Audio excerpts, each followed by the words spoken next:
All right, Every so damn time. every time I'll start the music. Kevin, you want to introduce? Oh, I'm sorry, open, and then I'll introduce for sure. Yeah, gotcha. All right, uh, we good to go? Yeah. We are good to go. Let's hit this shit. All right, here we go.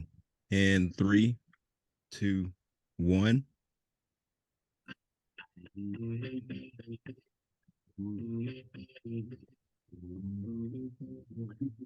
Hey, everybody, welcome back to Before I Forget. I am Kevin, and with me, as always, is, as he says, the greatest co-host of all time in reference to me, but I'm just going to say that he really is the greatest of all time, Mr. Tyree Brown. Say hi, Tyree. Hey, Tyree. Hey, you're still on my lines. Yeah. Hey, I have to continue. We got to keep it going. Right. So, on today's show, guys, it is so important for me personally. I'm going to tell you a little story. Hopefully, this doesn't bore you guys to death. Back in 1996, I was in eighth grade and I got in trouble in middle school. I made a letter to someone who I thought it was hilarious, but they didn't, and they called the police. And I ended up getting in trouble. I was on punishment for months for this. This the last time I ever got a whooping for anything. My dad was cool. I love him to death, but he whooped my ass for that. And I deserved it because it was a terrible prank. But he took away my TV, no Nintendo. I didn't have anything in my room, completely bare. And I had a radio. And I'm like, okay, well, I got something. I'm not completely lost in the woods here. So I'm flipping through the radio stations. And for whatever reason, I end up on KFI AM 640. And the first show was the voice I recognized is it was like, that guy sounds like Jack in the Box, Mr. Jack. It was Mr. KFI, his show. And then right after that, it was so weird. It was a show with the guest was Shaq. Now, Shaq was really brand new to LA playing basketball there, so I was pretty excited to hear that. And he just had a movie called like Shazam that just came out. And during the interview, Shaq, who didn't sound anything like Shaq, kept saying the name of the movie wrong. It was pissing me off. I'm like, who is this guy talking to? Like, he's clearly being pranked right now. I can't believe this is happening. And then other people start to call in it. And then all of a sudden, I'm like, oh my God, it's a big prank. Like, I'm in on this huge prank and no one else is getting this. And I'm just sitting there listening and laughing my ass off, trying not to get my dad's attention in the other room because I'm on punishment still. And ultimately, I figured out that that show was the Phil Hendrie show way back then. And I've been a fan since 1996. And here he is on our podcast, Mr. Phil Hendrie. Hey, Hello. you know that the station got a signed basketball from Shaq? Oh, yeah? Because after he stopped being pissed off and he realized it was a joke, he Mhm. gave us a signed basketball, which my general manager took. I didn't get it. I Oh. should have gotten that basketball, but instead, Howard, wherever you are, you have my signed basketball, you know. Well, hey, So, I want to say this. So you've been a fan since '96, and you've known like that you were a fan of Phil Hendrie since '96. But people have been a fan of Phil Hendrie and may not have known it because Phil, you've been a part of a ton of like great shows like Rick and Morty, Futurama, King of the Hill. Yeah. You've been all over these, the Squidbillies, Young Sheldon, right? American, Yeah. Yeah. I mean, Future, F is for family. I just did Bill Burr's show. yeah. Futurama did a couple of I think you mentioned Futurama and a show that I near and dear to my heart, and I only did three episodes of it, but they let me ad lib the whole thing. I got to ad lib my character through 3 episodes. A show for kids called the 7D, the Seven Dwarfs. Okay. It's a show for under 9 years of age, and I did the whole thing. I ad libbed the whole thing, kept it really kid oriented and funny, and people think, is that hard to do if you're kind of doing adult humor on the, for a living? I go, no, not at all. Making kids laugh is actually pretty easy. Mm-hmm. You just keep it into a couple of areas like farts and belching and kind of branch out from there. And you get your paradigm there, man. Our bread and butter on this show. We Exactly. we just keep Yeah. up and stare at each other. And then, all right, yay. Yeah, Yeah. right.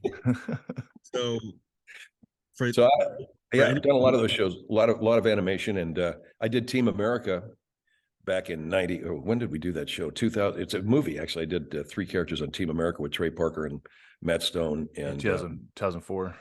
yeah, 2004, that's Chechen. it. Yeah. Yeah. That's my one and only red carpet moment. I actually walked down a red carpet and talked to there was press there from Russia and Iran. I remember this Iranian kid. He was the reporter. He was the TV guy going, "Hey, Phil, one more thing, man.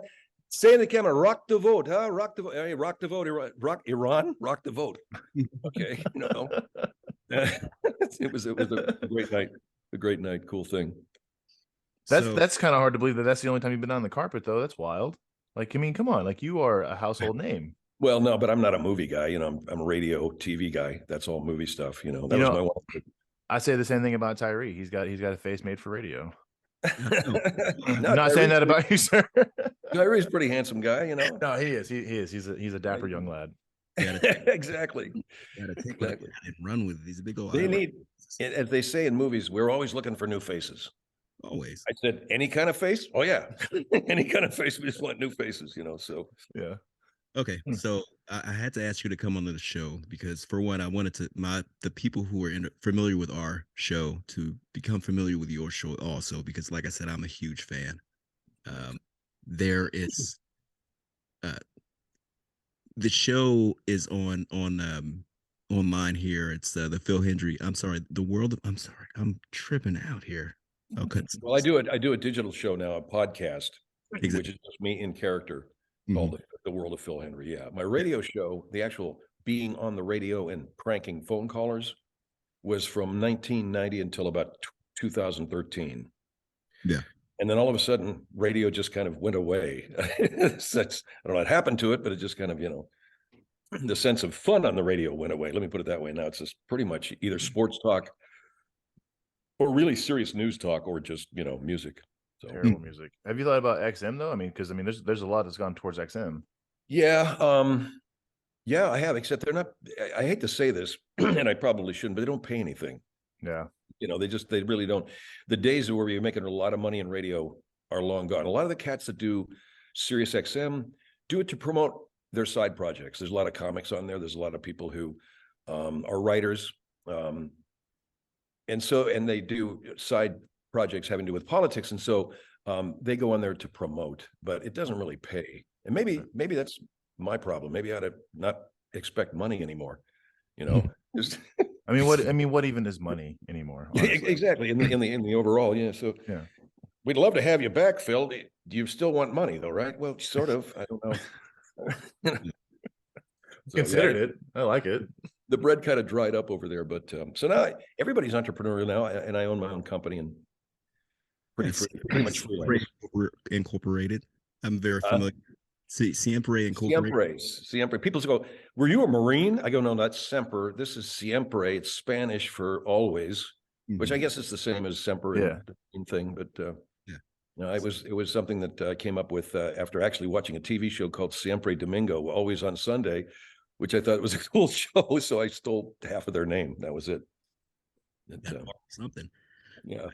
I say that because you come from a military family, more or less. Your father and your brother both served in the military. I'm telling you, like this is something new to you.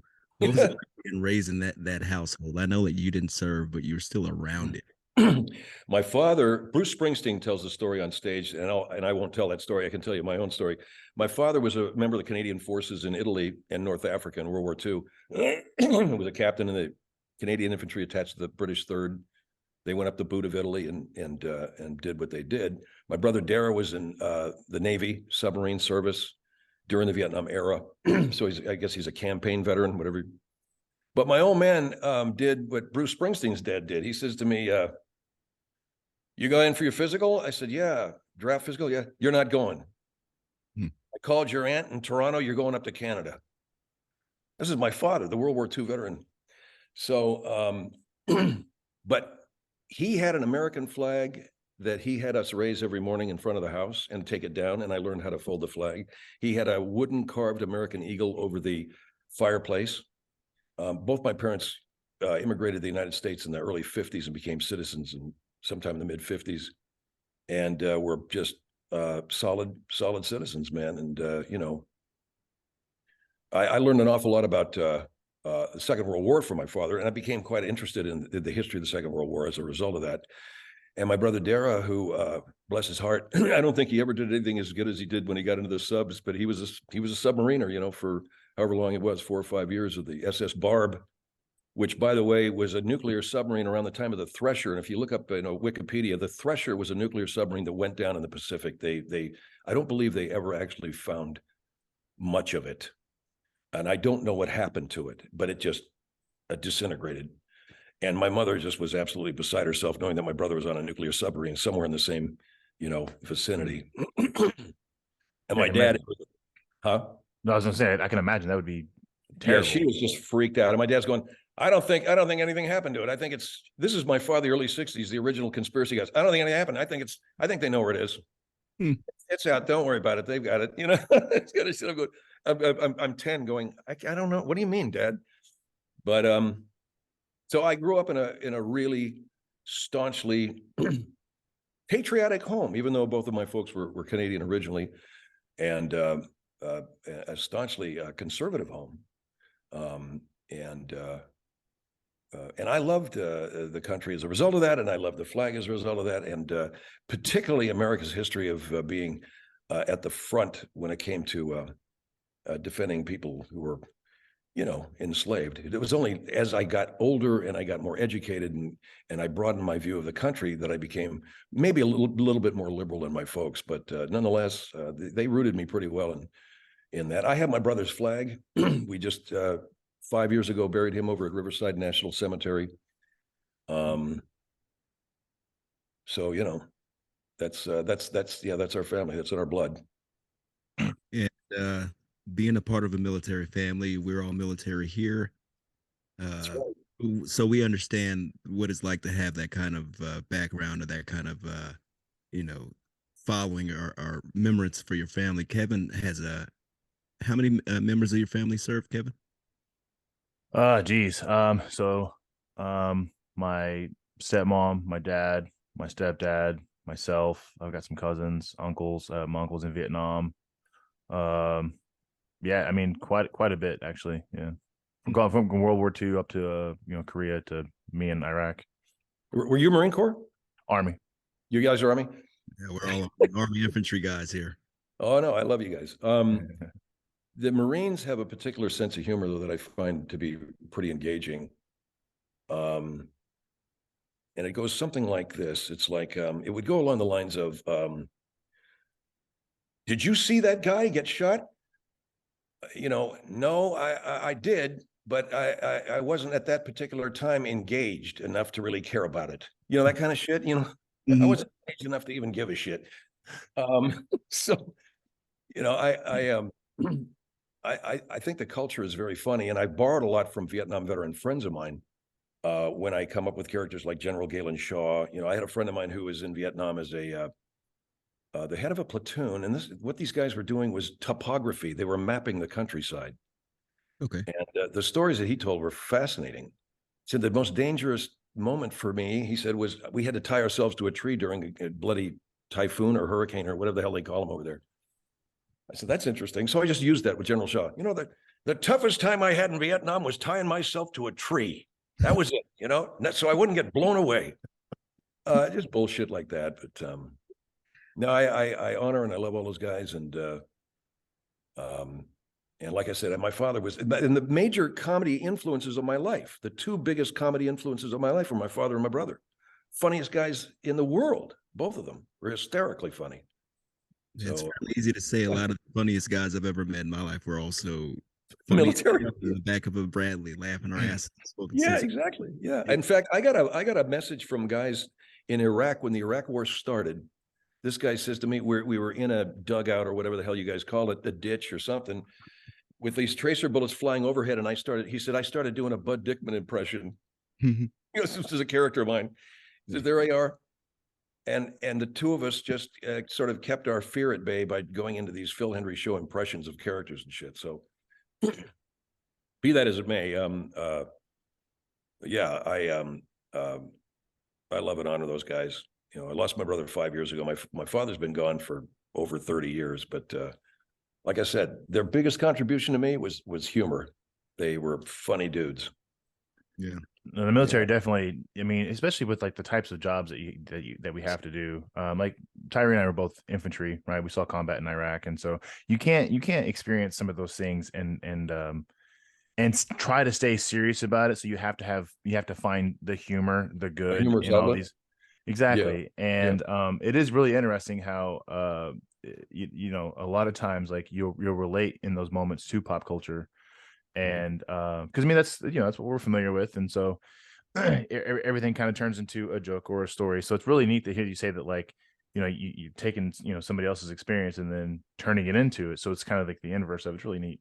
I think that's what everybody does. When you, you know, when I do a character, when I create a character, you unconsciously, but you also consciously know you're doing it. You're building a biography. So you can't do any real character without in your mind giving him a history. Well, where did he come from? General Shaw is this character that actually came out of a different guy that I had, Lloyd Bonafide, and he was his voice was way up here. And I'll tell you something right now. No, none of these suckers out here, you know, these are guys I grew up with on my street in Arcadia, California. They were all World War II and Korean veterans. And they had the big globe and anchors, the flat top haircuts, the shorts, plaid shirts, short sleeve shirts. And they're like, now let me tell you kids something. My property ends here. See this? This is the southeastern corner. You get the ball over here in the strawberries, you'll never see the ball again. You all understand that, right? The ball goes away. Well, God, Mr. Hey, you know, I knew a million of these guys, millions of these cats, you know, and up and down the damn street. Yeah. So, but Lloyd, but because we pinned him in time, and that's a tough thing to do in comedy or in writing anything. When you pin a guy in time and you make Lloyd a Korean War veteran, well, that gives him age, and now he's like in his 90s. Mm-hmm. If I had to bring him back, so I did bring him back. I brought him back in the person of General Shaw, who's a Vietnam veteran. But sooner or later, he's going to have to go away. Well, I guess I'm going to have to go away before any of them, but you know what I'm saying. So, or I may outlive them all. I don't know, you know. But I don't yeah, know. this guy, yeah. I was gonna say I don't know if that's entirely true though, because I mean we can look at characters from like, I mean, South Park. They've been in the fourth grade for 20 years. That's a good point, man. That's a really good point. Now, Bobby Dooley is the character I do, and she has these three sons who are always going to be in high school. Mm-hmm. They're just never not going to be in high school, you know. Yeah, Dylan, Seth. So yeah, but when you say, see, those guys are in the fourth grade, and that's kind of this nebulous fourth grade universe. But if you say I'm a Korean War veteran, people start to go, well, that would make you 116 years old. How does that, you know? True, so right? So, and I kind of I wonder. So, like some of these characters, for example, that you got, you know, this Korean War veteran. So, let's say radio or the internet 100 years from now, 150 years from now, and somebody not realizing that like, what they're listening to is satire. You know, like have you thought about like how that's going to play out for those people? It's like, we're really? we're heading for that. We're heading for that universe. Yeah. Well, I mean, look, everybody points to Jonathan Swift's essay on what to do with poor people in England. Jonathan Swift was an 18th century satirist. And everyone points to that essay as being the beginning of modern Western satire. And in it, Jonathan Swift said the problem of the poor in England can be solved if we can develop recipes for them. I propose that we eat them. And this was in the 18th century. You imagine this goddamn thing? Well, it caused outrage, everything else. But everybody said, wow, that's a great commentary on how the society is viewing poor people to begin with. And it's funny. And we get it even today, 200 years later. So in 100 years, I think people will get the joke. But the problem is the ones that don't get the joke. Yeah, that's where are they going to be? You know, what do we do about them? You know, right? Yeah, because somebody could very easily read that same quote and be like, "They were going to eat poor people? What the fuck was wrong with people?"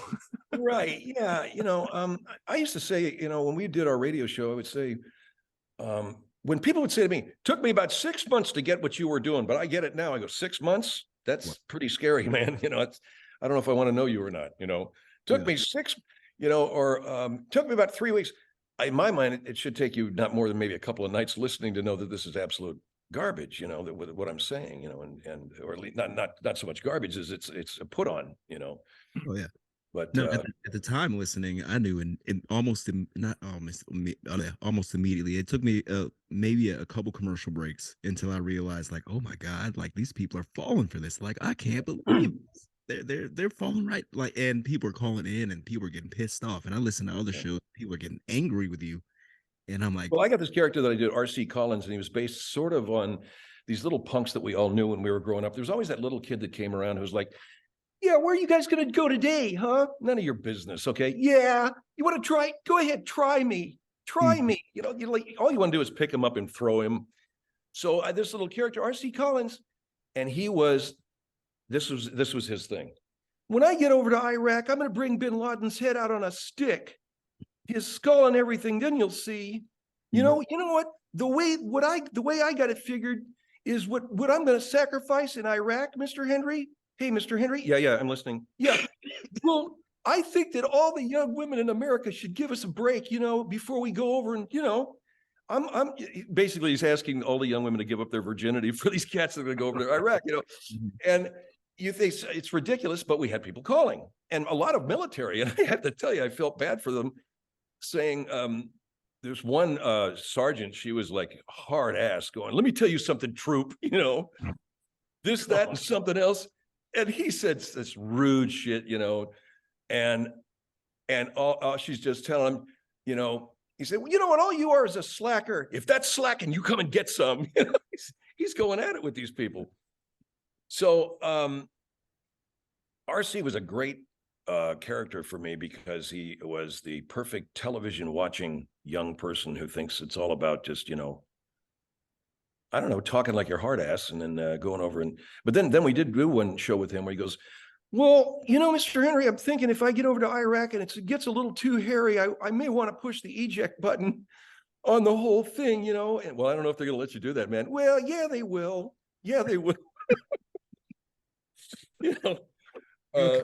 Yeah, keep thinking that'll work for you. Yeah, exactly. So every which way we could cover that because I found the most engaged callers, the people, forgive me, the ones that really didn't get the joke were parents.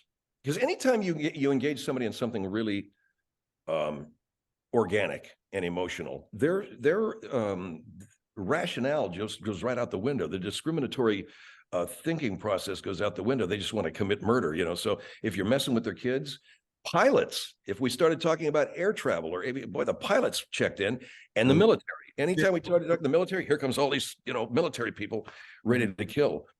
And we learned how to manipulate in that way. We knew that the issues to talk about, and we would refine them and get callers that way. But really, you have a listener base that's 100% of people. Your caller base, any talk show in America, the caller base is only maybe 1 to 2% of your audience. Not big.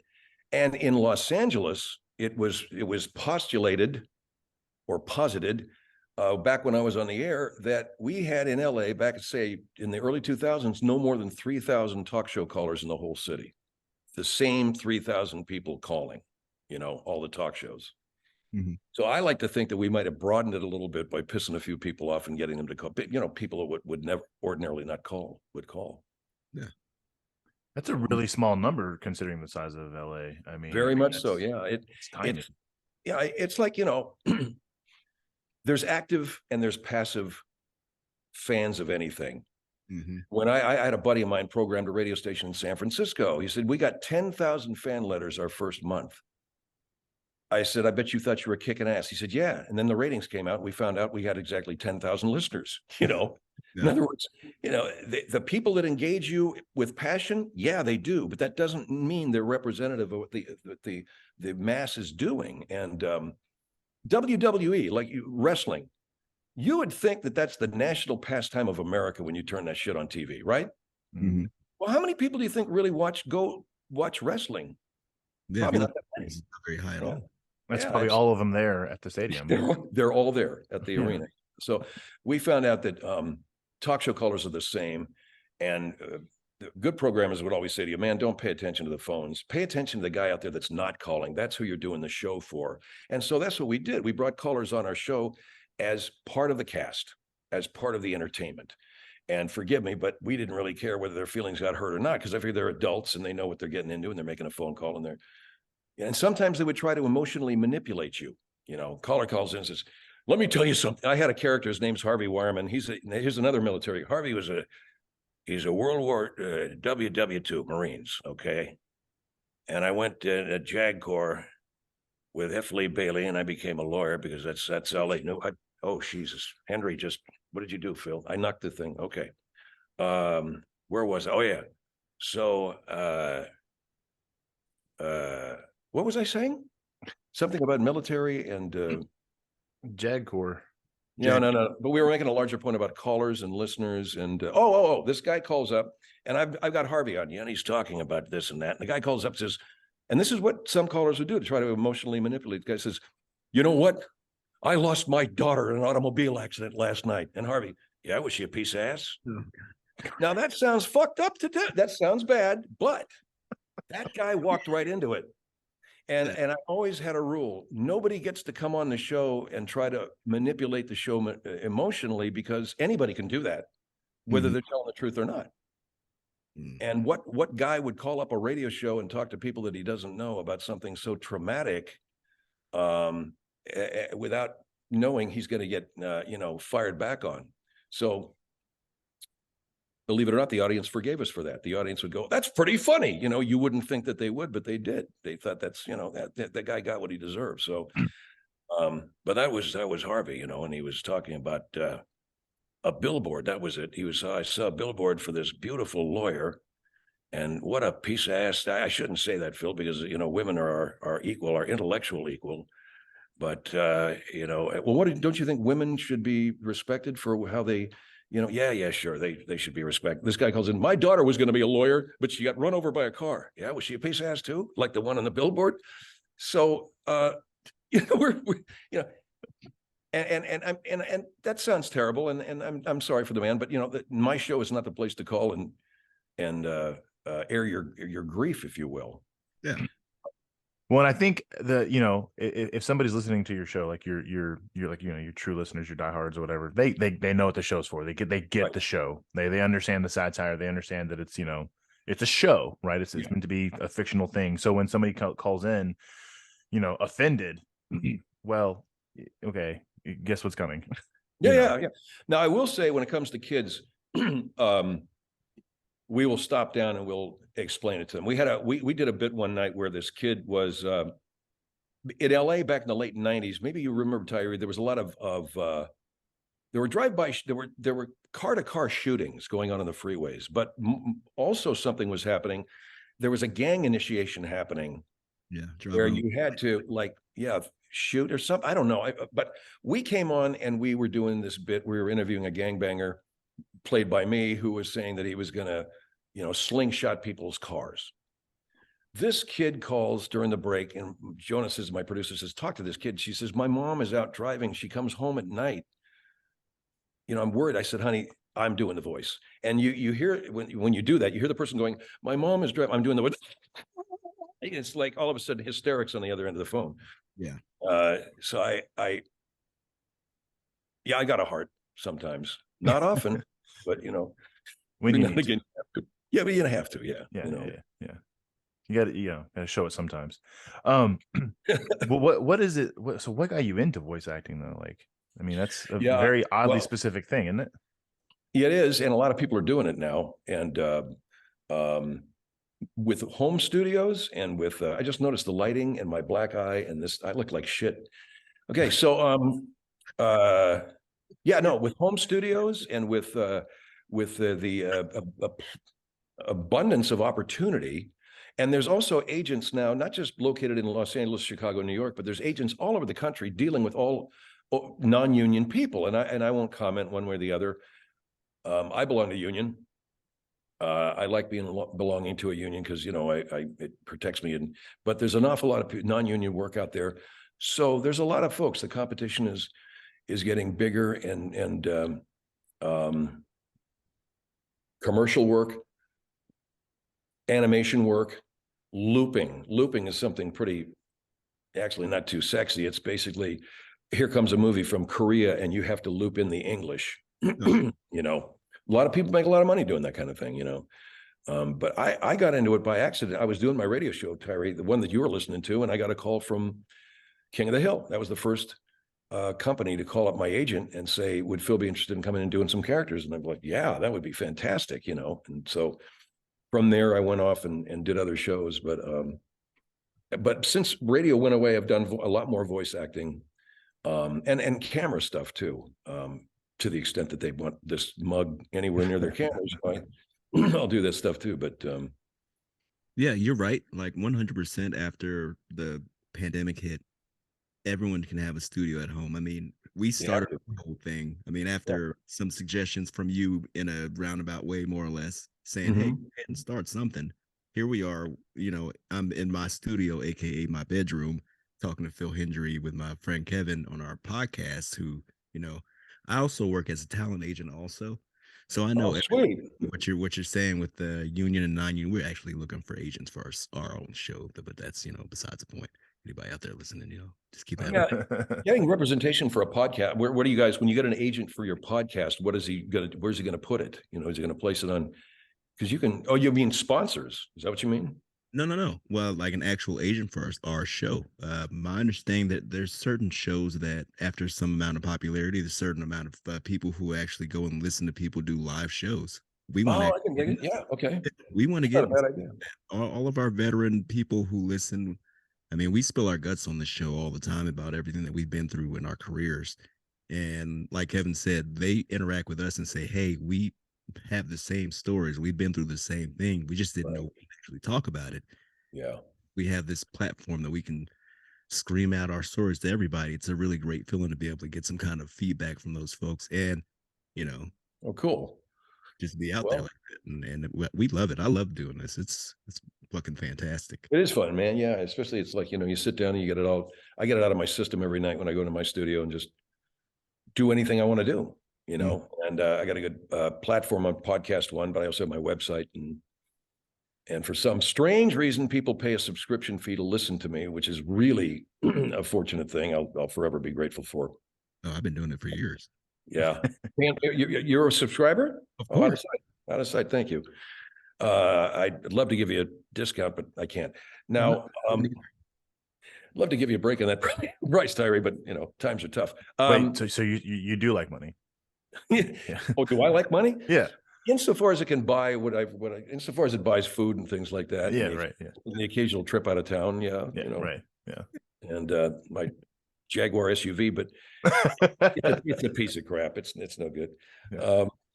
Yeah. It's a changing environment in terms of entertainment.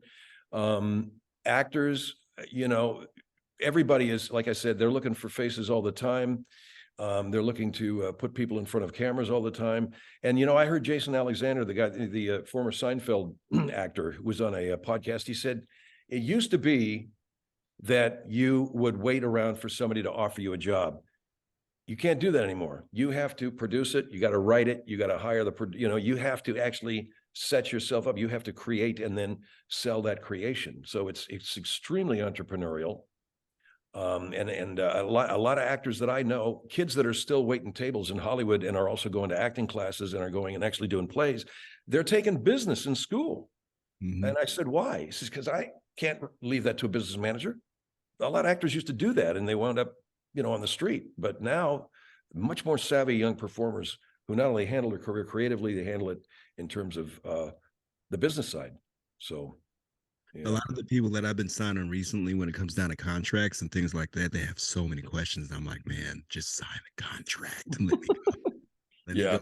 But no, like, it's smart. Like, thank you for actually reading all that stuff and holding me accountable. Like, because I know there's certain people in this industry who would totally take advantage of these young actors, just throw them in anything. So it's the last thing I want to do to anybody in this industry. And I'm really glad I even have that opportunity, because working with Vincent Vargas, he's a veteran, big time actor in our community. Yeah, I know. Yeah, I've heard of him. Yeah. He is helping us out at our talent agency and Infinity Artist Agency grow by hiring as many veteran actors as we possibly can. And that's another huge thing that we're doing. And I love that too. That's been a lot of fun. meeting What's the on name of what's the name of your agency? it's Infinity Artist Agency. Okay. It's a new agency. Everything's all SAG franchised and everything's all good to go. But Sweet.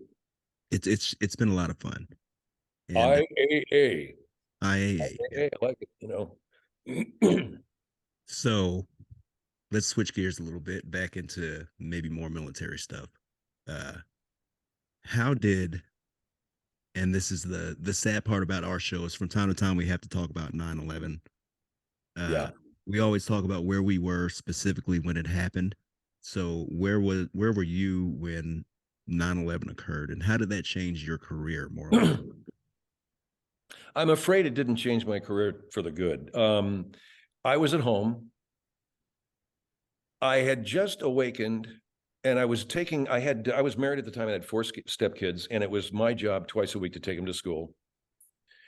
And I was at home, and all of a sudden, my eldest stepson, Nick, comes into the kitchen. He goes, the plane just hit the Trade Center. And I'll never forget him. I said, again? Because I was thinking of the bombing back in the early 1990s. I said, did somebody bombed it? No, a plane flew into it. So I got up and turned the TV on. Because he was fooling with the radio, trying to get on the radio. And I flipped on the TV and I watched this thing unfold for the rest of the day. Took the kids to school and then had to bring them home, because it was like when Kennedy was assassinated when I was a kid. They took us to school and then they sent us home. And the exact same thing happened. I took the kids to school and the teachers there going, we're going to give the kids the day off. So we turned right around, came back, had it on TV all day long. And I was pissed. I was angry. I mean, you got to understand, to the extent that you guys, I don't want to talk politics, but I'm a voting Democrat. I'm pretty liberal, but that doesn't mean that I don't want to go out and kick some ass. I mean, Franklin Roosevelt was the ultimate socialist president. A lot of people would say, but he went to war against the Nazis and the Japanese militarists. So I think we're all patriotic when it comes to that kind of thing. And I was very angry, and I got on my show and I started talking about this shit politically, and you couldn't do comedy. You had to do serious stuff. Nobody was going to let you be funny. There wasn't anything funny for the next 2 months at least. And eventually we did get back into the characters, and they began to address the peripheral things around 9/11. Bobby Dooley was saying things like, I don't think we should fly the American flag as much, only on account of it makes the terrorists angry. Okay. And well, so what? So what? Mr. Hendrie, you know how much money we've put into our pool, into the community center? Yeah, what if a terrorist comes along and blows it up?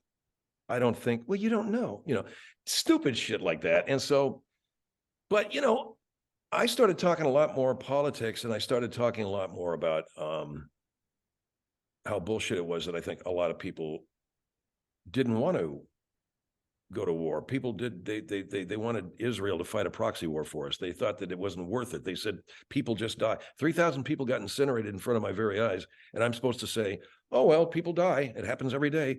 Not like that. It doesn't. But because of the politicizing of the show, I think I alienated a lot of my audience, and I don't think I ever really got it back. I know that our ratings went up because that's what everybody wanted to talk about, but the comedy suffered, and as a result, I think I got a little bit of a reputation as being kind of a war hawk or some shit like that. Well, actually, all I wanted was to be known as a funny guy, as a humorist, as a satirist. If I had it to do over again, I would have probably taken myself off the air for a month. Just said, do some news talk here, man. This is not my thing. But you live and you learn. So that's what I did. I kind of understand, like, would taking that position that y'all did, though, just because, I mean, you're still on the air, you're still relative, right? You have a listener base, and regardless of your show, you still have opinions and you still have your beliefs, and you should be able to express them. And if and I think Tyree and I are kind of in agreement here too. I mean, for one, again, like we don't talk about a lot of that stuff, divisive things, because we don't like to alienate one side or the other. Mm-hmm. But we also agree that, like, like, our show is what our show is, and if somebody listening doesn't necessarily agree with what we're saying on that particular episode or a couple of them, then that's totally fine, and they can not listen to it. It's okay. But yeah, I mean, I think for you guys to still continue on and to talk about it the way y'all did, I mean, like, that's not necessarily a bad thing, but No, and I took my cue from a lot of the great broadcasters that I knew growing up. I mean, I remember Bob Hudson, who was one of the funniest, greatest disc jockeys here in Los Angeles. Emperor Hudson is what he called himself. And he had all these great drops like, "Get off the freeway, peasant, his highness is coming," and he did all these crazy things, man. The cat was, he painted this picture. I rode my bike to the radio station, half thinking he was going to be in this leopard skin room with a purple crown on. And the guy was just some dude in his bathroom slippers doing a radio show. I thought, oh my God, this is great, But even he, one morning was playing Barry McGuire's "Eve of Destruction" as a song. You guys are too young, but it was a hit record in 1965, and it was one of the first real big protest records. He took it off the turntable and said, "I'm not playing that." He says, "I'm not playing." He says, "I know I'm not." He said, I'm a commentator. I'm an entertainer. I'm not a commentator, but I'm not going to play that record."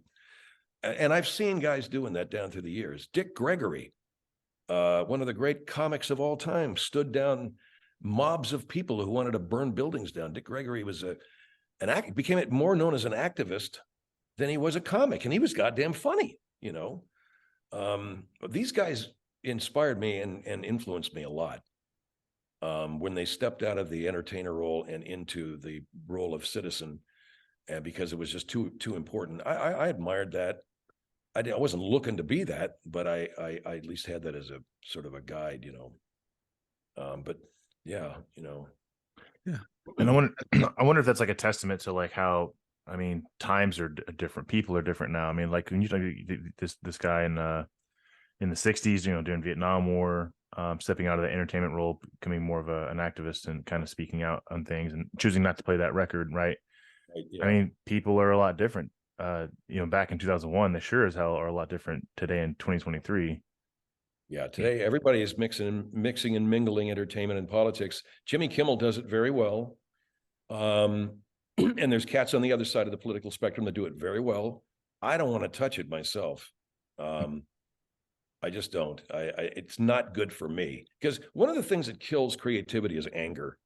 I worked with a guy in Miami, Neil Rogers, who was so funny, and he was so funny when he was pissed off. He was the funniest guy in the world when he was pissed, and people love Neil. And I would come in and go, "Neil, that was the greatest show in the world that you did. What are you talking about? I got no fucking phone calls here." He was just so pissed off. I used to say to him, "Boy, my day really sucked until I come into the studio. Then I feel good." He goes, "Really? It's the opposite for me. I was doing great until I got here, He just made it. But me, anger doesn't play. I can't make anger funny. I invest too much serious content to my anger. So when I stay away from it, I'm much better off. And I would much rather somehow find the satire, or at least somehow find that humorous connection. And it's been a lesson for me, man, because it took me until my late 30s to figure out what the hell it was I really wanted to do as a performer. I mean, I was still jerking around as a disc jockey. So it's been an ongoing thing, and we actually had a show that talks about don't waste your time wasting time. And I'm in the same boat. I'm 39, 38 when we started the show, all over again with everything. I was LAPD for years. wow. And that went the way it went, and having to start all over and getting Good age to do it, though, Tyree. Late 30s is a good age to do it. That's where a lot of people suddenly find themselves. Mhm. You're what's the word? You're old enough to have learned a lot, and you're still young enough to now live your new life. Yeah. Phyllis Diller is another comic you guys probably never heard of, but she was a copywriter at the age of 38. She didn't know what the hell she was doing. She went out on stage. She became one of the most legendary comedians in history, and she was hitting her stride just going into her 40s. So we know Phil Stiller. We're not that young. Oh, okay. Well, I don't Well, know. and that seems to be like a common theme that you read about all these people who have achieved all these great things, and so and so didn't do this until they're 30, so and so didn't do this until they're 40, 45, or whatever. And I mean, in today's world, instant gratification, you can get on TikTok and everything else, and like after a few months have amassed all these followers and great success and be able to sell things, and But how long does that last? Like, is it short lived? Will it stand the test of time? Or when you look at like what you've been doing, like you said, like Phyllis Diller, even like that is comedy, that is entertainment, that does stand the test of time. Like you can listen to it in 50 years and it'll still be funny. Yeah, and I think you're talking about more of the influencer crowd, and Yeah. I don't know. I don't know how they're monetizing their shit. It's pretty amazing. Some of these YouTubers living in $13 million homes. Jesus, where'd that money come from? But Where can I find it? I wouldn't know their names though, man. Yeah, I wouldn't know their names. You said to me, do you know Billy Brown? I never heard of him. What are you? He's one of the great influencers on YouTube. I never fucking heard of the guy, man. Yeah. Um, That happens all the time. Kevin and me and Kevin are talking about like specific podcasters, and he's like, "Oh, you listen to this one?" I'm like, "I have no clue who that is. guy is, yeah. I don't know who that is, but he has thousands of followers." I'm like, "Okay." Personally, I don't really care much for the follower thing because, like we explained before, following it's the mirage to me. Like you can have hundreds of followers, but only like 3 of them are actually going to interact with the crap that you put out. This is very true, So, and also it bears noting that a lot of people that have followers, a lot of those followers hate them. I exactly. noticed they hate their guts. I noticed certain political personalities on Twitter that I wouldn't necessarily agree with are followed by people that I know, who I happen to know share my political beliefs, and they're following this guy. And I'm thinking he's got literally thousands of people following him who don't like him. Yeah. That's pretty interesting. But if it's free, it's free. It's not costing them any money. So what the hell? Yeah. Okay. So, um, we're going to talk about the actual show that you have now with all the voices. How many hours do you have now? Well, 50,000. on our website, we got 55,000 hours. Much of that is the old radio show, the classic radio show from like the early 90s to 2006. And then from 2006. And then from around 2013 forward is all of our digital stuff. And by digital, I mean stuff that was not on the air, as in radio waves, was on the internet. And that show that I do today is a pared down 30-minute per day, I guess, a satire of a radio presentation. I do 4 or 5 different character voices, all interacting on some topic. An example, today's show, we're interviewing a grocer who's been on my show. He has a grocery store in Anaheim. His name's Bob Green, okay? And I was the CEO of Fraser Foods, but I bought the brand and I now call it Bob Green's Greens and Meats. Okay. Oh, and the chef Chodilia, who is the chef at Ted's of Beverly Hills, he talks like this. Oh, Bob Green's green meat? Well, no, not green meat. Boy, I get this problem. It's Bob Green's greens and meat. Okay, Bob Green's greens and meat. Do you ever have people like and then Bud jumps in. Yeah, does anybody ever say like beat the meat or something like that? No one said it until you just said it, kid. Okay. So I find that to be, Mr. Hendrie, is he trying to, Bud, don't say, so then I jump in. Don't talk crap about the guy. He's trying to get his business going. I just said, he talked about beating the meat. I never said anything about, Now, it makes me laugh. And I don't know about anybody else, but this is what I do every day for a half of a goddamn hour. And I get off on it, man. And every time I open up my bank account, there's some money coming in from subscribers. I don't know when it's going to end. It may end today. Who knows? It's like I do this. I go, there's something in there, That's how it's got to be. Like me and my son. My son is 14 years old now. Yeah. And he listens every day with me. Not with me, but That's right. And Yeah. I love it. It's awesome. And the fact that he's in school right now, and I'm like, hey, I'm going to talk to Phil today. He's like, oh, you have to tell him I said hi, and I'm a huge fan. All right. Yeah. For sure. It is kind of like a big kid thing. I'm doing exactly what I was doing when I was 13 and 14 years old, doing goofy voices and stuff. And yeah, there it is. And every day I go in there, and David Bowie said that to be an artist is to be walking in the end of the pool where your feet are barely touching the bottom. You never want to have your feet on the bottom of the pool. You want to be just almost, you can't feel the bottom. meaning you got to challenge yourself all the time. Or Kurosawa said, an artist never closes his eyes. An artist must never close his eyes. So I go into my work every day thinking, what can I do today that nobody's ever done, you know? Mhm. Or that, and I'm laughing because God knows what that could be. I mean, I can think about 5 or 6 different things, but I did a whole show once where I was just speaking made up Spanish. And I realized, well, who's going to listen to that shit? But I did it. I did for like half an hour going, I don't know how to, you know, making up words.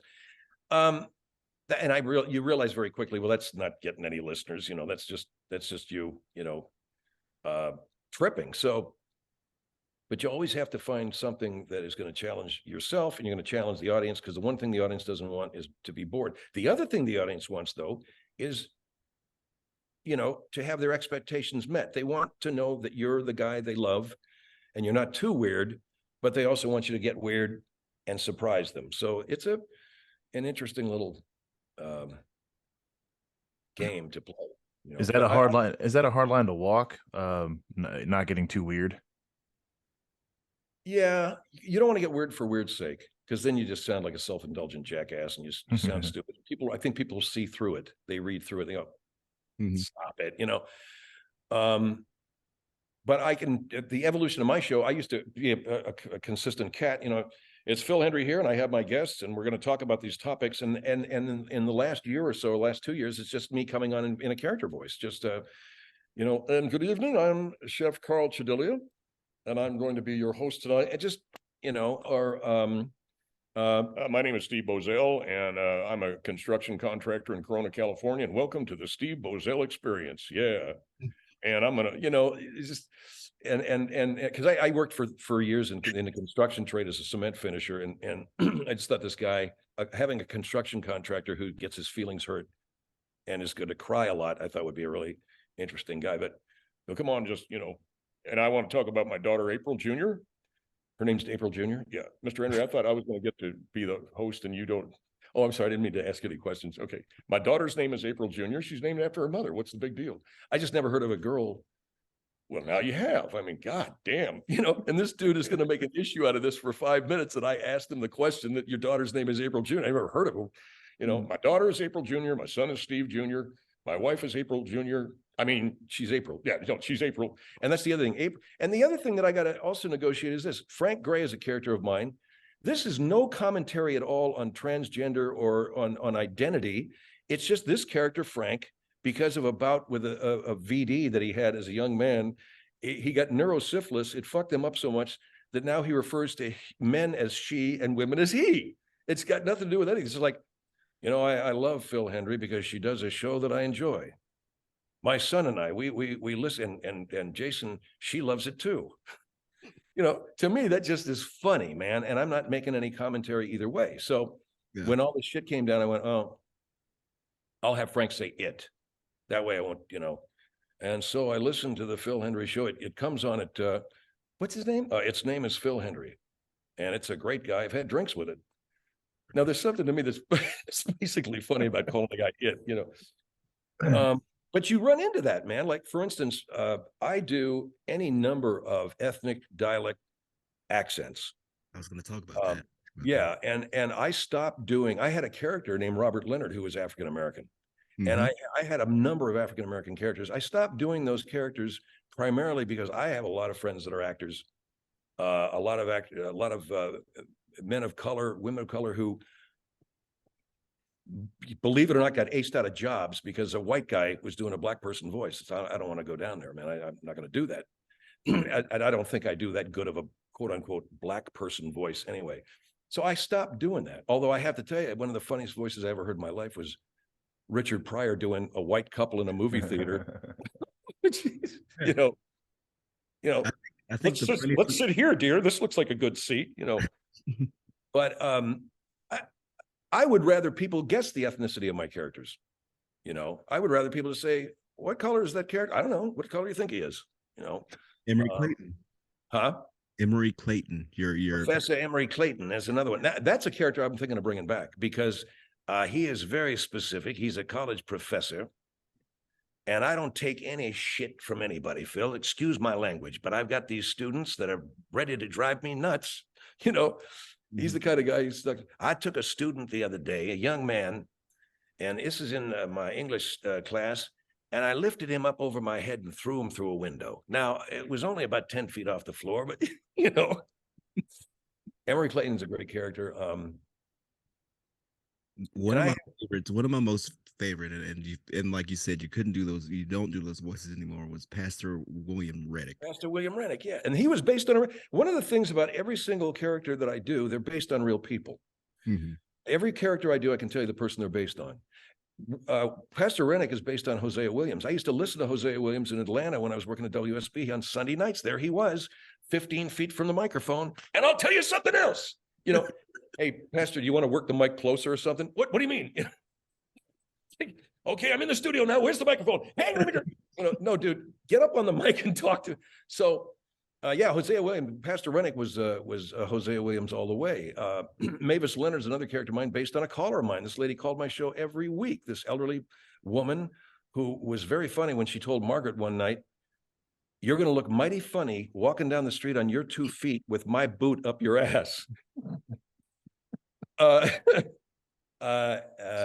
Yeah. So, and then I have Dave Oliva, who's every Hispanic kid that I knew, and I grew up mostly in San Gabriel Valley here in Southern California, where it was more of a Hispanic population and white population than anything else. I went to school with all these kids like Dave Oliva, you know. Mm-hmm. I went to school with kids like Brass Villanueva, and they're all based on guys that I knew, friends of mine or just acquaintances. But you can't really explain that to people. It's just better that you just shit can the voices, you know. And when people ask me about it, I tell them, "Hey, what happened to that character?" I don't do those characters anymore, man. I don't do black characters. I don't do for these reasons, you know. Out of respect to a lot of actors, people of color who have been in the business who didn't get jobs, and were sitting around, you know, with no gig while there was a white guy black facing it, and I don't want to, you know, deal with that shit. So I say this with the greatest of humility. I'm talented enough to do anything I want to do without having to rely on any particular kind of voice. So, you know, there you have it. Is it getting darker? A little bit. Got darker in here. I can hear rain coming. Is it raining where you guys are, man? It's been pissing down all bloody day. Yeah. It's been here too. I'm in Arkansas, so yeah, we're coming into our rainy season. Yeah. California, it's been raining for the last 4 months, at least. You need it though. Been in a drought for the last 10 years. Yeah, it's true. It's true. That is true. I mean, maybe not this much at one time though, because that's how you get mudslides and. Yeah, you know, we could deal with less, but you know, and every week it's like, there's another atmospheric river coming. This time it'll be hitting. Oh, Jesus, you're kidding again? Mm-hmm. I gotta ask you. Okay, Tyree has thrown out a couple of names at you of characters. You have thrown out a ton, and you can just immediately transition into these character voices and this character mindset. Like, how do you do that? Like, how do you keep track of all that stuff? Well, I don't know. The best way I can describe that is to say that it's like a conversation with myself. I think we all have these internal conversations going on. You know, hey, am I going to go across the street, or what should I do? Fuck it, I'll just get in the car and drive to the store and I'll get some cigarettes there. Or, you know, and I just bring them up front and automatically click into a character is the best way I know how. It's like, you know, Young wrote that we all have personas. We have the husband persona, we have the best friend persona. One of the biggest mistakes we can possibly make is stop being who we are and get married and become the husband version of us. That's like a big mistake, you know. Become this. We need to recognize that as a persona, but don't become that. And what I take it a little bit further, they're not so much personas, they're personalities. So that when I want to say something like, I'm talking to my good friends today on the podcast. Steve Bozell. Now I know him by this voice. And I know why I invented him. I know him to express these certain things. He's got a certain personality. Now, why is it easy for me to express this personality? Because I know people like this and they bother me. And my best way of getting my angst out about it is to go into character, you know? So, I just want to tell you, Mr. Hendrie, that I think it's bad that he looked at me and, and laughed at me. Well, who gives a shit, you know? Oh, wow. Oh, get the big radio star. Okay. All of a sudden using the S-bomb on me, you know, and we've all known it. So it's how it's when I get into my performer persona. When I'm entertaining, I will go into these characters. And since I'm with you good guys here today, telling you about what my entertainment platform is, I'm going into this series of characters as a demonstration, as an illustration of what I do. If we were just kicking it in my living room and watching a ball game, you wouldn't hear me do one damn voice. We'd be making jokes. We'd be powering some beers maybe, and we would be laughing at what we see on TV, but I wouldn't be doing character voices. Right. I would just be Phil, talking to you guys.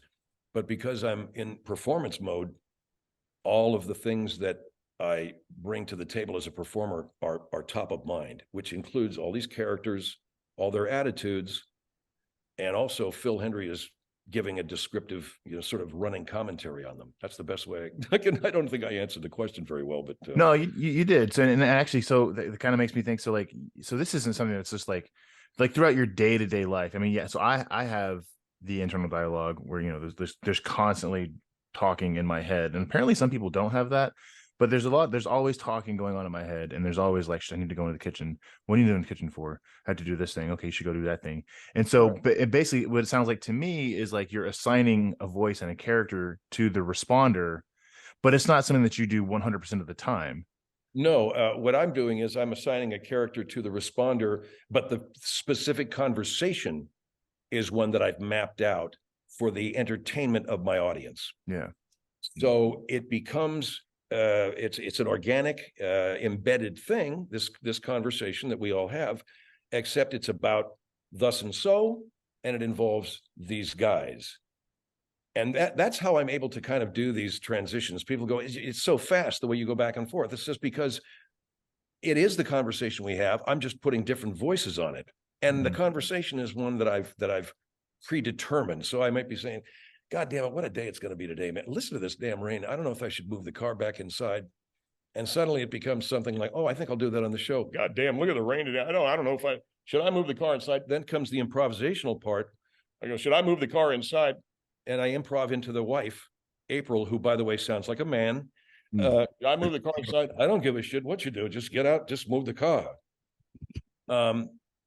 And that is when you start to improv that dialogue, and you're improving those lines and everything. By the way, that April voice, I had a girlfriend once who was stone gorgeous, tall redhead. She was taller than me, which was kind of a problem, but she was beautiful redheaded chick. But she had one of these, she didn't have a man's voice, but she sang like female alto in the choir she was in and shit. Really beautiful girl. And so I Steve's wife, April, is this girl. She's got long, gorgeous red hair, model good looks, beautiful body, but is in the background talking like this, Now, some people say, are you making fun of transgender people? No, fuck no. She's a woman, born a woman, but she's got this goofy voice. You want to know why? Why? Because I can do that, because it's fantasy, because it's comedy, because it's funny to hear a man's voice come out of a beautiful woman's face, But today, as you guys know, today people are going to want to take that someplace and go, you're making fun of transgender people, aren't you? Fuck no, not at all. Yeah. And that's, man, that has been the thing the last several years is cancel culture in regards to with comedy, right? Like it's comedy. It's meant to make you laugh or, and if comedy can sometimes make you laugh and have a thought as well, then so be it. But like, it's meant to make you laugh.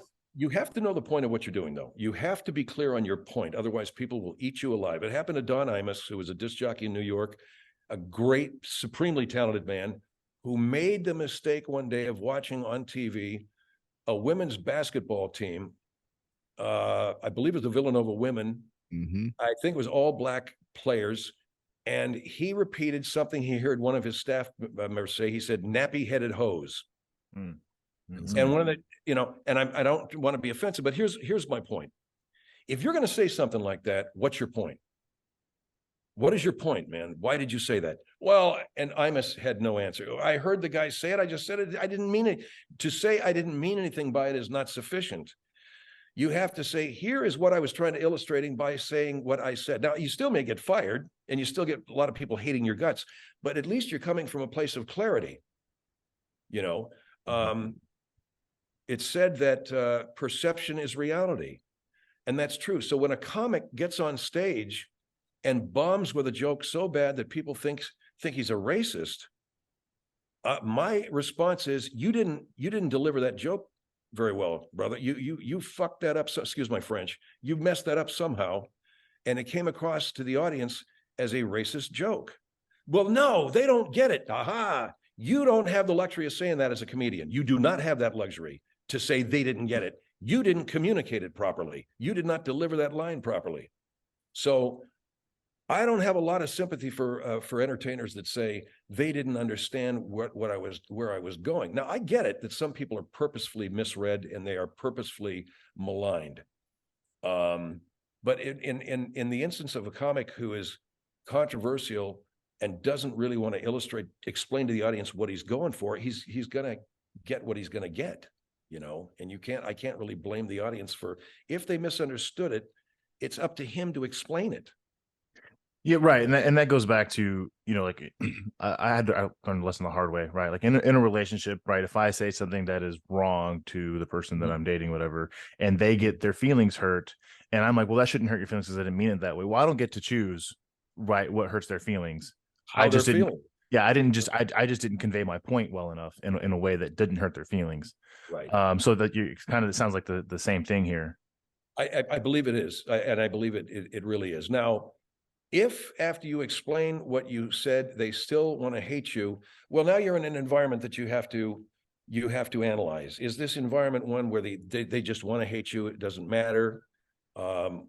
Maybe this was just the wrong crowd, man. Maybe they came in hating your guts and they wanted to find something wrong with you. Okay, you got to deal with that. But be that as it may, you have to be clear on your point. And if you're clear on your point, people are going to be on your side most of the time. Maybe even the people that don't agree with you, at least they're going to say, well, okay, I know where you're coming from with what you said, but there was no defending that. And he got fired as a result. Anytime I was on the air and I could not really articulate the point, I would tell the audience I messed up. Like, I'll give you an example. During 9/11, after 9/11, there was a big anthrax scare. Anthrax was kind of funny because we had a guy by the name of Jay Santis. He comes from Baltimore. He's got this Baltimore accent, right? And he thinks he's a cop, and he's not. He's got the Citizens Auxiliary Police. Well, you're not really a cop, are you? You know, Mr. Henry, we'll just reserve that for a future moment. But we're out here at the Quevco Mall, and I had the Q-tip, and I put up the man's nose. You're kidding, right? No.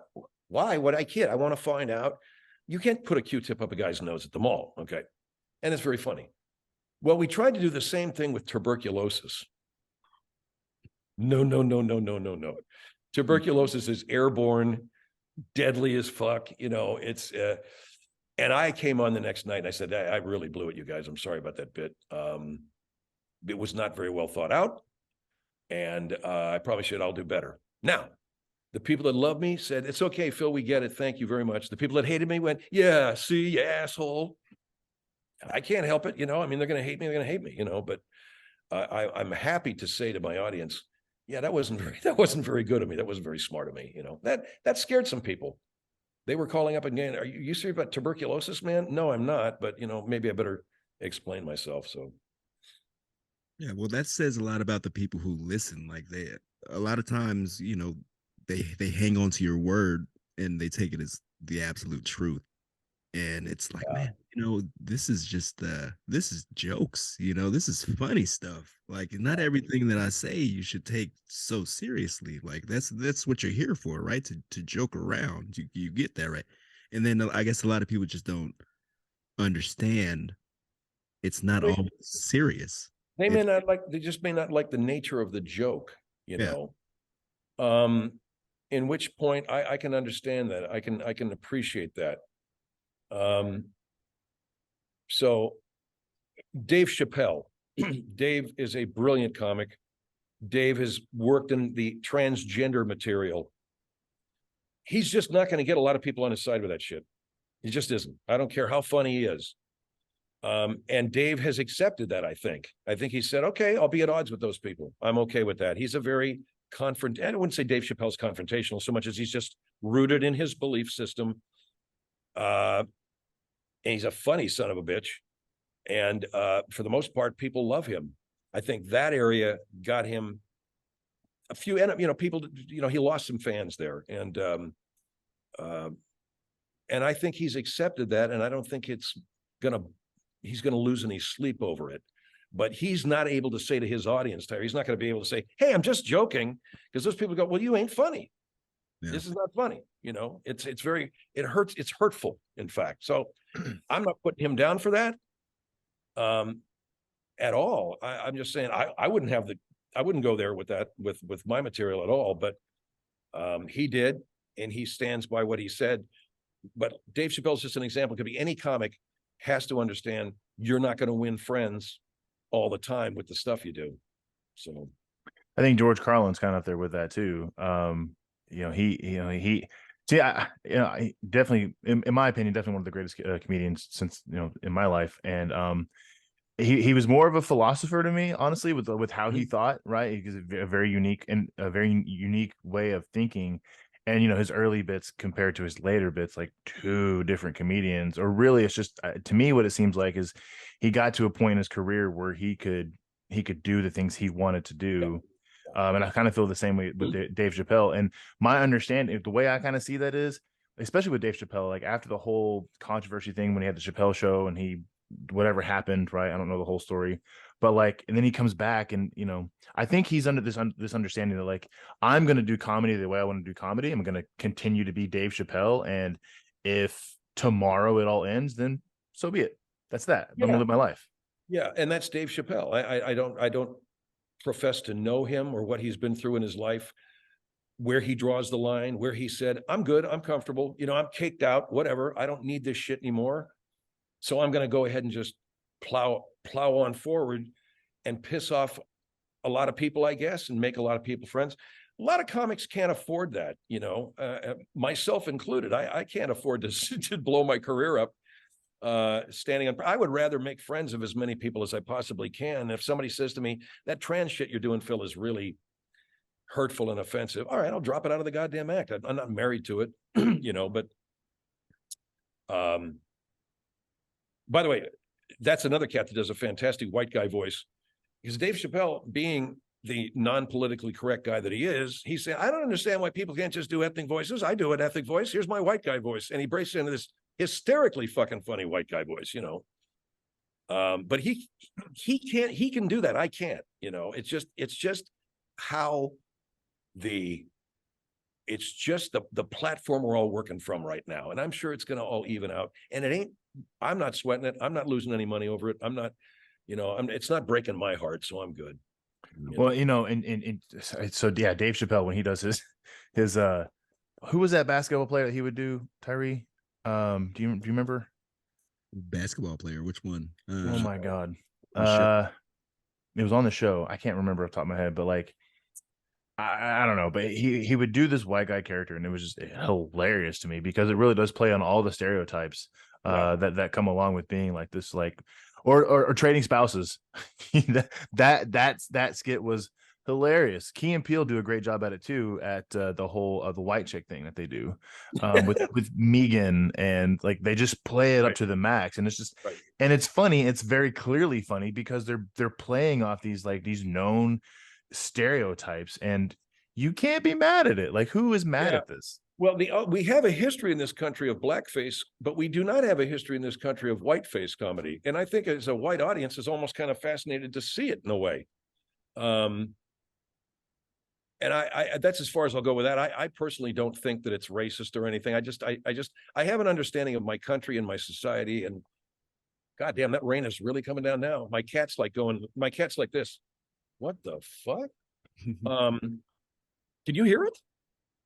No, not really. Can't hear it. Good. It hasn't come down this way yet. I'm looking out the window. We're still good. I'm here now. So, I'm at the beach. I'm like a block away from the beach, and which is actually good because there's no flooding down here. It's just It's an ocean already. We're already flooded with an ocean. But no, I think I just know the history of this country, and I know that where we are right now, there's a kind of a, I don't know, a balancing and evening, an understanding that's trying to be reached. We're all trying to kind of see each other through the haze of history, and try to be citizens now, man, be compatriots, and move this thing called America forward, not backward. And I think that that's the battle that's happening in our country right now. Where some people want to pull us back, and there's people who want to move us forward. So I'm all for moving forward. Whatever is going to get people talking to each other, and whatever's going to get people feeling good about each other, I'm all in favor of that. And anything that is against that, I don't dig. So I don't know. I think I'm starting to sound like Bobby Dooley. I just love it. It's raining hard, Phil. Well, Bobby, why don't you go out and roll up the goddamn windows in your car? How dare you talk to me like that in front of these men? Anyway, I think that's a good way to do it, though, right? So, like, when we talk about, like, I mean, again, like, is this something that we typically shy away from on this show? But this is a good way to talk about it, I think. When we talk about, like, things that are divisive, generally speaking, right? But to talk about them, like, under the guise of comedy, right? Because I don't know. I mean, I don't know about you guys, but, like, to me, stereotypes are kind of funny, right? And I don't know if that's fucked up for me to say, but they are, right? Of all kinds. And so when you play on these stereotypes, especially like on a political level, and I know it's like that's something you do with your show, but like when I do see it, like on like the SNL, for example, I mean, they do a pretty decent job here lately of being kind of playing on both sides and playing on the stereotypes, and you can watch and be like, that is kind of funny. That you might be a diehard this side of the aisle supporter. But then you see the sketch and you're like, yeah, that is undeniably true and funny. And then it makes you think like, okay, well, am I kind of fucked up? Because I mean, I've seen all the blackface I need to see. And look, if I do a Steve Boesel voice and I'm doing this, am I doing whiteface or am I just doing a regional dialect? Well, to me, that's just a regional dialect, because every character I do is pretty much white. And so Steve's a stereotype of a Southerner, maybe. Jay Sanis is sort of a stereotype of a kind of a just this kind of wannabe cop kind of thing from Baltimore. Mm-hmm. Those are the stereotypes that I like to do, and I think they're funny. I think that when we stray into racial areas, this is how a quote black guy sounds. This is how a Hispanic guy sounds. Like if somebody says to me, Phil, do a white guy, a stereotype of a white guy. The best thing I can come up with is probably what Richard Pryor already did, which is, why, these look like nice seats, honey. Let's sit here. It's not particularly funny coming out of me. Okay. It's hysterically funny coming out of Richard Pryor. So I stick with the stereotypes you were talking about. I stick with the regional types of stereotypes, as in the people that represent those things, as opposed to getting into broader racial areas. I guess that's, it maybe doesn't make a lot of sense, but it's not good for me to go there. Some comics may be able to do it, but I got it. But I got Bobby Dooley. She talks like this. She sounds like every Nazi suburban housewife I've ever heard. That's my mother. That's my mom. That's my mother's voice. Philip, are you wearing that? Yeah, Mom, I just got nominated for the Nobel Prize for Peace. I'm wearing this blazer. Mm-hmm. Because she didn't give a shit. She's just looking at how my suit looks. This guy, Chef Chedilli, is just a fat guy. He sounds to me like this fat chef that I used to wash dishes at a place called 11 Oaks out in Monrovia. And the chef there was this guy by the name of Dick, Olin Dick. His first name was Olin. Last name was Dick. Olin Dick. And he talked like this. Hey, Phil, and I wanted to say to him, are you eating cream cheese or something, man? Why does your voice sound like that? I'm constantly fucking eating. That's why. So he did. He sounded like he had a wad of cream cheese in his face. And Bob Green is literally, this is the voice of a general manager that I worked for in Miami named Bob Green. He was a general manager for a station. And I did him on the air, and Bob said, don't ever stop doing me as a character, man. I think it's hysterical. So I turned him into a grocery store owner, you know. And this is the way Bob sounded, you know. So doing individual characters is where I would rather be than saying, hey, Phil, do a Mexican, or do a black guy, or do a white guy, or do a typical Southerner. I lived in the South for many years. There is no typical Southerner. There's a lot of different accents. There's Southern liberals. There's people that talk like this, you know. You talk to them on the phone. I tell you what you do, Phil. You go on down there, and they'll take care of you. And that guy's black, you know, or he may be Hispanic. I talked to cats from the South who were born and raised, born in Mexico, and they're like, yeah, I'll tell you what, I don't like any of this. Just take your truck, you people get off my property right now. Okay.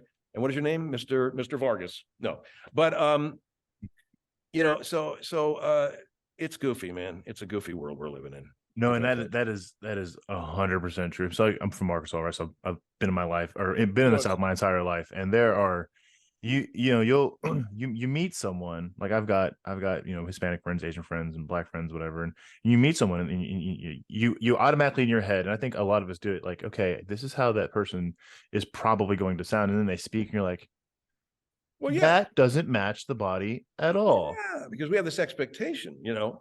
My friend Jerry Yoshi was a kid. His parents are from Japan. He was raised in America. And he was an Asian guy, Asian American. He was just like, yeah, so I don't know if you want to go see the Beatles or anything, man. I got their album, you know. I got some good bud too, whatever, you know. It seems like just any surf kid from Southern California. So that's the beauty of America, you know. And that's what I love about this place, man. That's what I love about America. You know, it's continually kind of, you know, rolling forward, and everybody getting together and sampling each other's culture, and realizing that we're not going to kill each other. I mean, we're not deadly, you know. This is how society rolls, you know. So anyway, So yeah, hey, pretty heavy here, man.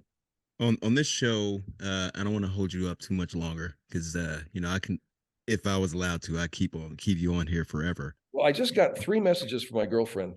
Now, my girl is in Germany right now. She's visiting her aunt. Her name is Jackie. Hi, honey. I've been feeling much better today. This is the sound of Brigida's backyard as darkness falls. Sounds like she lives in a jungle, doesn't it? Hi, honey. Miss talking to you. I'm pretty much over my cold, but Ryan suddenly got a migraine headache during breakfast. She went to Germany last week after I had my eye surgery, got on a goddamn plane, and they took like 1, 2, 3 planes to get from Miami to Hamburg, and then in the car with Brigida down to her place in Bad Bremstadt, Germany. Okay. And now she's hanging. And as soon as she got there, she got sick and she's in bed. And I go, oh, gee, really? Let's see. You didn't wear a mask. You're traveling 3 legs between 2 continents, all kinds of fucking people and contagion in the airport and the airplane. But you're surprised you got sick? Yeah. So, you know, I was kind of like the Papa Bear boyfriend with her, which she probably didn't dig, but we got to tell us what she gets for you had your eye surgery, and then she just leaves the country. For sure, brother. I said, you know, she goes, oh, hi, listen, how's your eye? Well, I'm fine. You know, I should have said, I'm blind. I'm blind. You know, she's just like, oh, listen, we'll have fun with that. Yeah. Her father, speaking of the military, the 3 most important people in my life, arguably Jackie, my best friend Don Olander, and his wife Pam. All 3 of their fathers were airship gunners in World War II.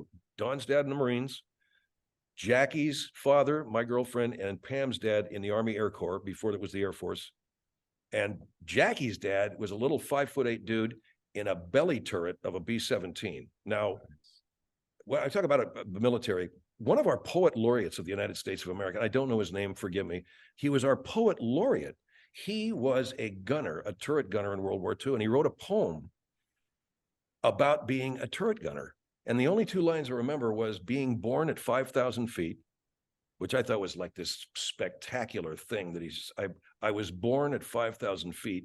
But then the end of the poem is grotesque, where he talks about being hosed out of the turret when they land, you know. But Jackie's old man married a German war bride. Jackie's mother, and came back to the United States. And now she's got all these relatives in Germany she never had. She never knew she had. So, Good place to have them, I guess. We love yeah, Jack. yeah. Said, We're fans. yeah. I don't want to have this going forever because I know I can totally keep going on forever. Because like I said, I fucking love you, but we got to continue on with what's next for the Phil Hendrie universe. Good question, man. Well, I would really like to continue my camera acting. I did. I've had some fun. I just did a show called American Auto. I did a show called Call Me Kat with Mayim Bialik. She's the gal who is the host of Jeopardy. Yeah, we know that is. What a great woman. I mean, I get on that show. She goes, I just want you to know you are one of my favorite satirists ever. I'm going to be watching you this week. I'm like, oh, great. You know, then I did a movie where I was allowed to, I love to do improv. And in this movie, Destroy All Neighbors, I was allowed to improv my scene. I was an LAPD. No, I was a police sergeant of a SWAT team trying to talk some guy out of a hostage situation, but I was allowed to ad lib. So, you know, I got the bullhorn. You're a Pink Floyd fan? Yeah, as a matter of fact, I am. Great. You know, what about Animals? You like that? Or no? Okay. Well, I've got a Pink Floyd tape. We were riffing on progressive rock and shit, you know, but they let me do this. So that's what I'd like to keep doing, and continue with the podcasting and continue with whatever voiceover projects I got. My whole thing is, guys, I just want to be a working actor until the day I die and have a ball doing it and live somewhere close to the ocean, if not right on it. And talk to good guys like you, and you know, I continue to hope for the best for our country. I'm a practicing Nichiren Buddhist, so we do 2 prayers every day, and the whole point of them is for peace, you know. And in order to achieve peace, in order to achieve this, we got to be happy. So the purpose of religion is to be happy. So in my mind, if I'm the best possible guy I can be, then I can start helping this damn world of ours, you know, move forward. So that's what I work on. And when I get to heaven, I'll give both you guys a good reference. And I'm kidding. I don't know what heaven is. I don't know if there is a heaven, or I don't really care. Probably there is. Better. If we just keep on walking, man, is the way I got it figured. You know, we just keep right on walking, you know. On to the next thing. Yeah, if I dead, you're dead, but you just keep right on going, man. There's another door for you to go through right there. Okay. Yeah.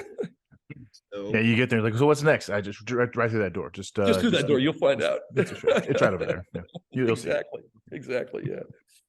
So I cannot thank you enough. Well, I hope you can make something out of this dribble. Thank you, both you good guys, man. Thanks for having me on. Oh, thank you. Kevin, you got anything before I close out? No, man, Mr. Hendrie, man, really great talking with you. Tyree told me the other day that this is probably gonna be one of our funniest shows, and hands down, it'll definitely be our funniest show. Oh, out of sight. Oh, great. Yeah, great. You're hilarious. Where do we find you guys, man? Because I'll give you a plug on my little podcast. We are everywhere. We're on iTunes, Apple. So iTunes, and it's called Before I Forget. Before I Forget. YouTube, Amazon, Audible, those are coming up.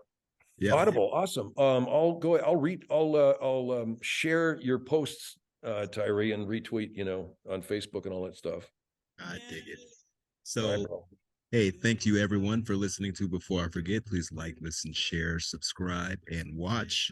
Thank you, Mr. Hendrie, for coming on to the greatest veteran podcast in the history of podcasts. Thank you, Kevin, for being the greatest co-host in the history of all podcasts. And thank you, fans, for being fans of this little thing of ours. Thank you so much, and have a good one. Say bye, Kevin. Bye, Kevin.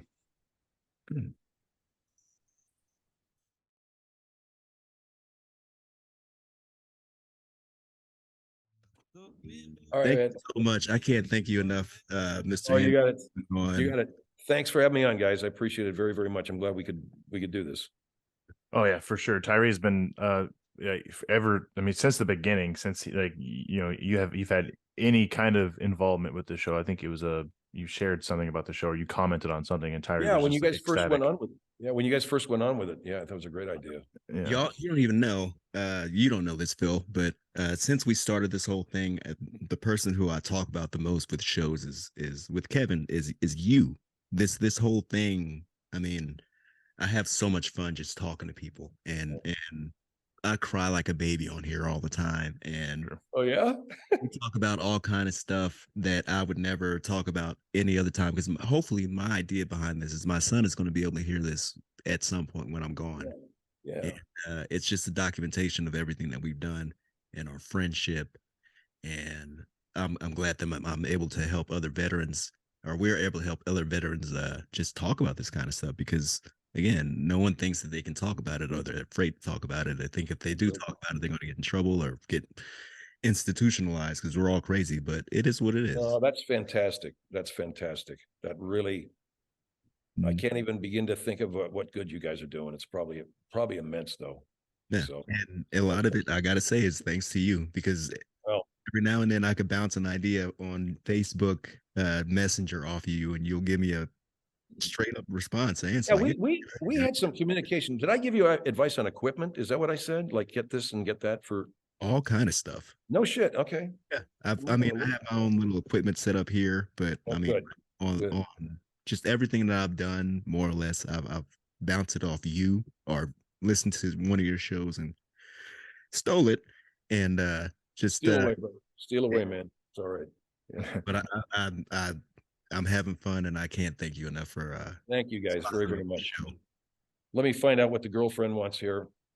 Tell her I said hi and thank you. I 'cause will. I'll let her know. she loves the name of our show on um one of the it was a chat that everyone from the group from oh my god, my cat's screaming. Everyone from the group was listening, and she said that she loved the name of our show.